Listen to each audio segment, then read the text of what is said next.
I still remember the sound of the automatic gate opening for the first time. It was immense, made of dark iron, and it let out this deep, slightly rusted groan, as if it were revealing not just the entrance to a house, but to a new chapter of my life. I was wearing the simplest outfit from my closet: worn-out jeans, a plain white t-shirt, old sneakers, and I had a knot in my stomach that wasn't just nerves. It was as if something inside me knew I was about to cross some invisible line. The neighborhood was one of those places that are too quiet, with perfectly trimmed trees, imported cars, and houses surrounded by high walls. A world I had always observed from a distance, from the bus window, but never dared to imagine I would one day be a part of, even if it was as a maid. The house was unreal, modern, full of glass, with a flawless garden and the faint scent of jasmine in the air. But none of that impressed me as much as the woman who opened the door. She was wearing black tailored trousers, barefoot, and a loose navy blue shirt with the sleeves rolled up to her elbows.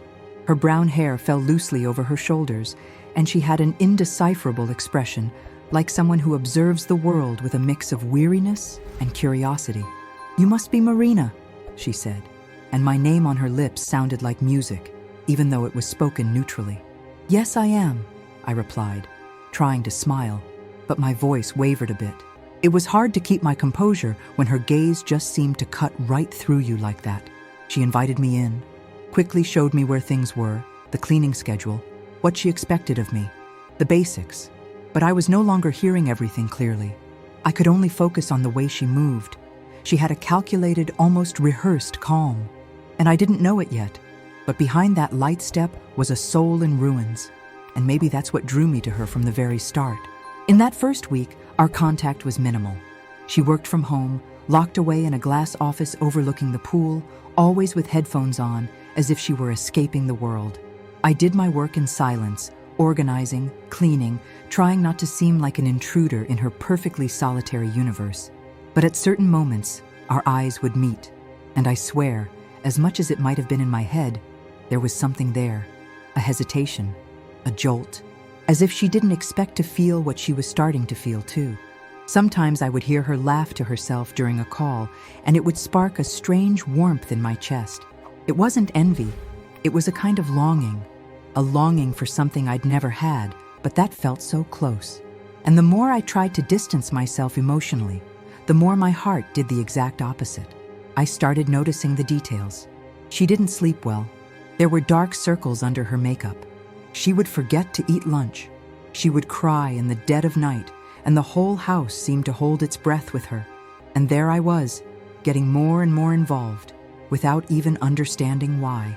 At the end of my third day, she called me into the living room. She said she was grateful for my work, that I was discreet and efficient.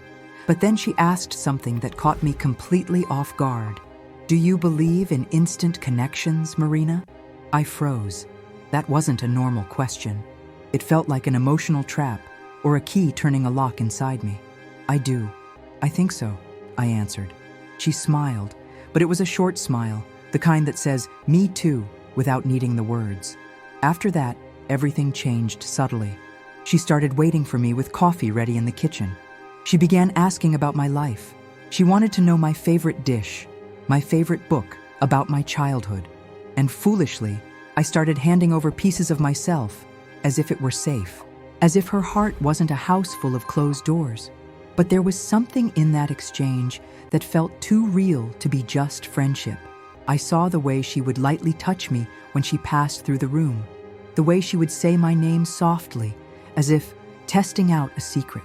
And that's when I started to get scared, not for myself, but for what could happen if I let myself fall completely.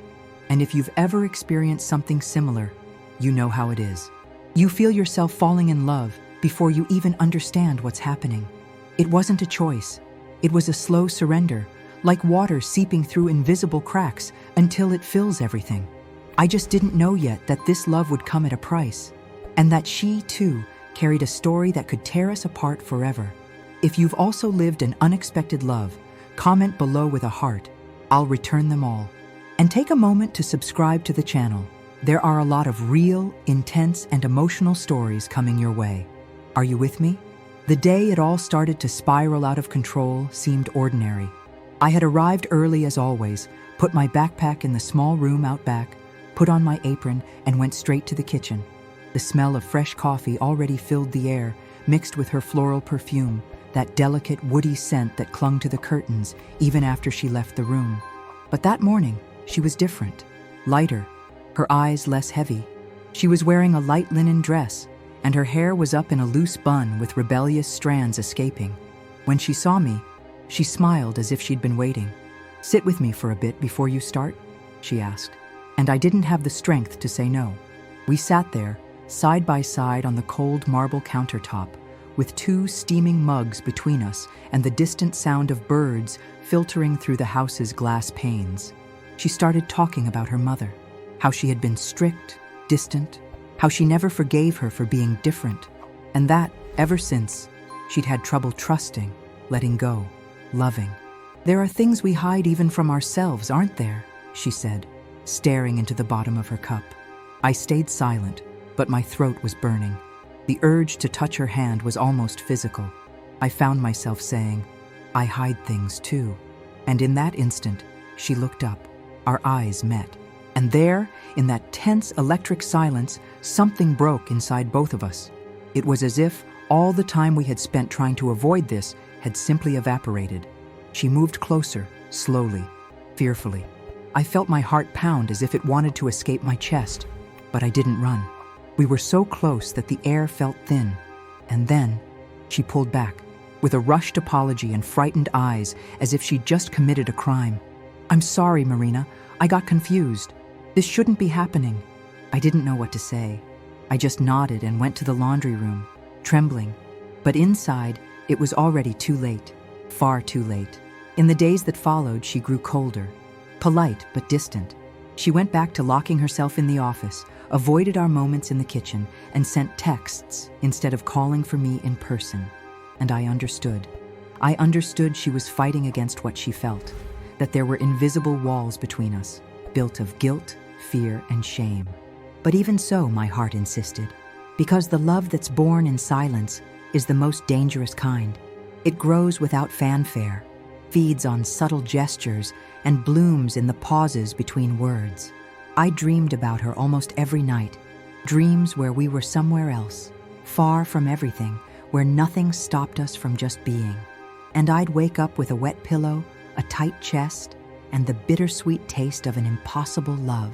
But it was on a Friday night that everything changed again. She asked me to stay late because she was having a small dinner with friends and needed help with the preparations. I spent the entire day in the kitchen, making appetizers, setting the table, arranging flowers. And when night fell, she came down the stairs in a fitted black dress, her hair down, light makeup, and a different perfume. When she saw me, she said, "You're saving my night, Marina. I don't know what I'd do without you." I smiled, trying to hide the impact of her words. But it broke me down inside. During the dinner, I stayed in the background, but I could hear laughter, conversations, fragments of memories she shared with her friends. At one point, one of the women commented something about her still not being over that whole thing. And her response was quick, but loaded with pain. "You get over things that don't hurt that much. The rest, you just learn to pretend." Those words echoed inside me for days. And that's when I understood. She wasn't just afraid of us. She was tied to something, or someone, that had marked her deeply. An old love? A loss? A trauma? I didn't know. But I decided I wouldn't push, that if she wasn't ready, I needed to protect myself.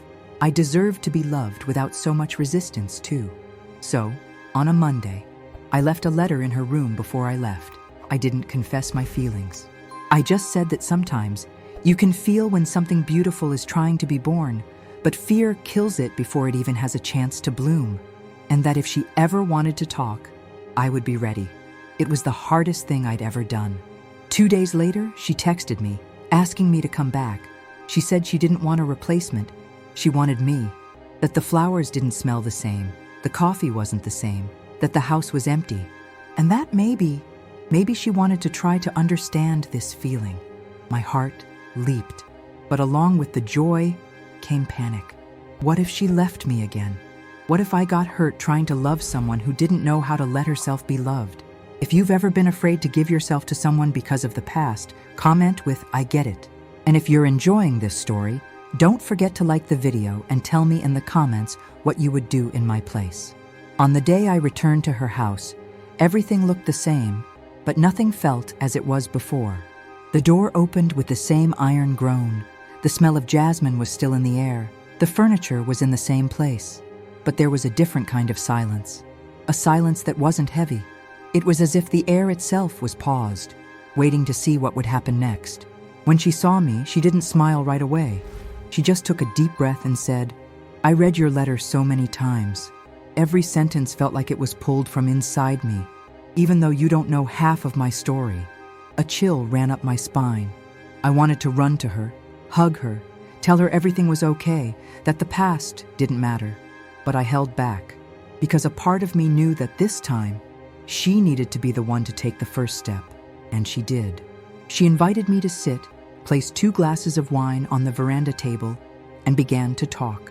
For the first time, without hiding, she told me about her past relationship, an older woman, married, who promised her the world and then left her with a shattered heart and a tarnished name. She said that because of it, she had closed herself off. She learned to keep everything under control, to never show too much. "I'm afraid of being weak again, Marina," she confessed, her eyes glistening. And as I sat there, my wine glass trembling in my hand, I thought, what if that's exactly what love is? The courage to be weak, the strength to let yourself feel, even knowing the risks. I didn't say anything. I just took her hand where it rested on the table. It was a small gesture, but she didn't pull away. She didn't run. For the first time, she stayed. In the following days, something started to take shape between us. There were still silences, yes. There was hesitation, careful steps. But there were also more smiles, more shared understanding. She started waiting for me in the kitchen with 2 plates of food ready, even when I said she didn't have to. She lent me books, recommended music, listened intently when I talked about my mom, my childhood, my own traumas. There were nights we watched movies together, not touching, but sharing the same sofa, the same blanket, the same air. And for me, that was already everything. Until one night, as a light rain fell against the windows and soft jazz filled the room, she rested her head on my shoulder and said, "I think I'm starting to trust again." I closed my eyes and let a single tear fall without a word, because some declarations don't need a response, just silence and presence. But not everything is a fairy tale when it comes to wounded hearts. There were days she would shut down, disappear into herself, avoid my gaze, and I learned to respect those moments. The problem is that love, when it grows without a label, starts asking for a name, a place, a space. And it was during one of those quiet phases that we hit a wall. I asked, in the calmest voice I could manage, "What are we?" And she froze. She looked at me like someone staring into an abyss and answered, "I don't know." Those 3 words hurt more than a no, because a no has shape. And I don't know is a limbo where feelings go to suffocate and die. I stood up, placed my apron over the chair, and left. For the first time, without a note, without a promise to return. We didn't speak for 2 weeks. I went back to working somewhere else, a simpler place, a colder one. I tried to focus on other things, but everything reminded me of her. The bitter coffee, the sad songs, the way I'd catch myself staring at my phone as if waiting for a miracle. And then, one day, it happened. A plain white envelope with no return address was left at the front desk of my apartment building. Inside, a handwritten note. "I know now. Come home. With love, L." And with it, a small key. My heart nearly burst from my chest. I didn't think twice. I caught the first bus and went straight there. When I arrived, she was sitting on the front steps, her face tired but her eyes shining. She stood up, walked toward me, and without a word, she hugged me. It was the kind of hug you wait a lifetime for. And right there, with my heart tangled up with hers, I understood. She had chosen to love me. And that, for someone like her, was more than everything. Life after that hug didn't turn into a fairy tale. And maybe that's exactly why it was so real. When I came back, there were no promises, no movie-like declarations, just a sincere look and a sentence that still echoes in me. Let's build this slowly. And that's exactly what we did. Little by little, we started to reshape our routine. I was no longer just an employee. I began to share my time with her in a way that was more intimate, freer. There were days we'd make dinner together, sharing utensils and laughter. Days we'd go for silent walks through the neighborhood, just feeling each other's pace. And other harder days when she would retreat again, not out of rejection, but out of fear. And slowly, I learned not to take it personally, but to see it as part of her process. Loving someone who carries scars requires respect for their healing time. I understood that real love isn't about invading. It's about being there, even when the door is just slightly ajar, waiting patiently until she decides to open it all the way. But there was one day in particular that I'll never forget. It was a rainy Saturday, and we stayed home all day. We made pancakes in the morning, then watched an old movie and ended up falling asleep on the couch. When I woke up, she was looking at me with an expression that mixed tenderness and awe. "You know all of this still scares me, right?" she whispered. "But you also calm me down." That undid me. Not because it was romantic, but because it was honest. I responded with a light kiss on her forehead. And in that simple gesture, I felt we were building a safe place within each other. A place where we didn't have to be perfect or have all the answers. We just had to want to stay. With time, we started going out more. A movie here, a hidden cafe there, but always discreetly. She was afraid of the stares, the judgments, the invasive questions. Sometimes I was too, but I tried to be strong for both of us. It was on one of those outings that I ran into an old classmate. She saw us together, and the next day, the comments started on social media. Nothing offensive, but full of insinuation. She was devastated. She shut down again. She told me maybe it was better if we took a break, that she didn't want my life to be ruined because of her. I felt the floor drop out from under me, but this time, I didn't run. I held her hand tightly and said, "I've already ruined enough of my life trying to please the world. Now I want to live a story that makes sense to me." She cried, and for the first time, we cried together. We went through highs and lows. There was the day I wanted to give up, when she disappeared for 3 days without answering me. I later found out she had gone to visit her sick mother and was afraid to tell me, ashamed of her past. There was the day she showed up at my work by surprise with a bouquet of sunflowers, telling me she loved me and that she would never let fear win again. And there was the day, so ordinary and so special, when she called me my home while we were washing dishes. That's when I understood that the love you build slowly has the deepest roots. It might take a while to blossom, but when it does, it stands tall through the worst of storms. And yes, even today, there are cloudy days between us. She still closes herself off sometimes. I still doubt myself at times. But the difference is that now, we talk, we stay, we choose each other every single day to build what once seemed impossible.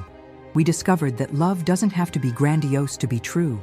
It just has to be real, present, and willing. And that's what she taught me, without promising anything, just by staying. If you believe love requires courage, comment with a "so worth it." And if you haven't subscribed yet, now is the time. I want to share so many real stories with you, because I know they hit deep, just like they did for me. It's been a few months since we finally decided to live this love without hiding.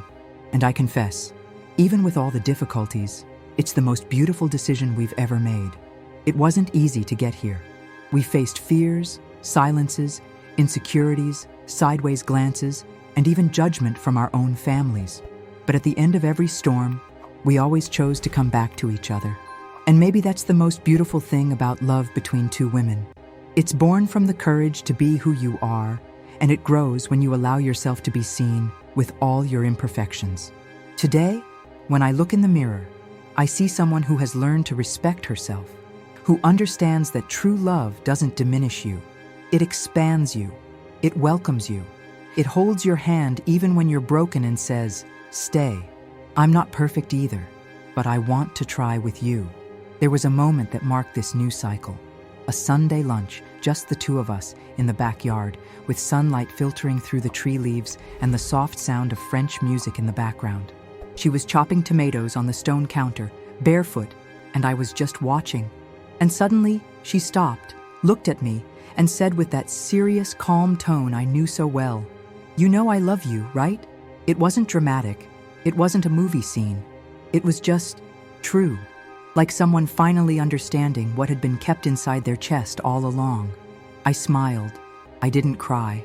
I just went to her, hugged her from behind, and replied, "I always knew, and I love you too."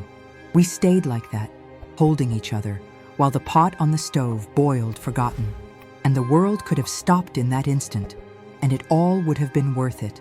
Of course, there are moments when the past comes knocking. Old wounds, fears that haven't completely healed. But today, we know how to talk about it. She tells me when something makes her feel insecure, and I've also learned to be honest when I feel myself getting lost in the fear of losing her. Because that's what love is. Not a flawless tale, but a continuous construction where two people choose each other despite their flaws. And with each passing day, I discover a new version of her, freer, lighter, happier. And I discover a new version of myself, too, more secure, more whole, more willing to fight for what I feel. Today, I no longer work in that house, because now the house is ours. We renovated the room that was hers and turned it into an office with enormous windows where the sun comes in without asking permission. The small room out back became our reading nook, and the garden, the one where I used to sweep leaves alone in the beginning, is now where we have coffee together on Saturdays, making plans. The life that was once full of walls now has bridges. And even if there are still stormy days, we have shelter in each other. What started as a job turned into a meeting of souls, and what seemed improbable became home. If you've made it this far, know this: love happens in the most unlikely places. Sometimes it arrives disguised as routine, as work, as fear, as silence. But when it's meant to be, it finds a way to bloom. Don't close yourself off to feeling. Don't hide for fear of not being loved back. And most importantly, don't think you're alone. Stories like mine happen every day to real women, full of flaws, dreams, and courage. And if this story touched you in some way, comment below with, "Now I get it." I'd love to know you connected with it. And if you still haven't subscribed, now is the moment. Stories like this deserve to be told, heard, and felt.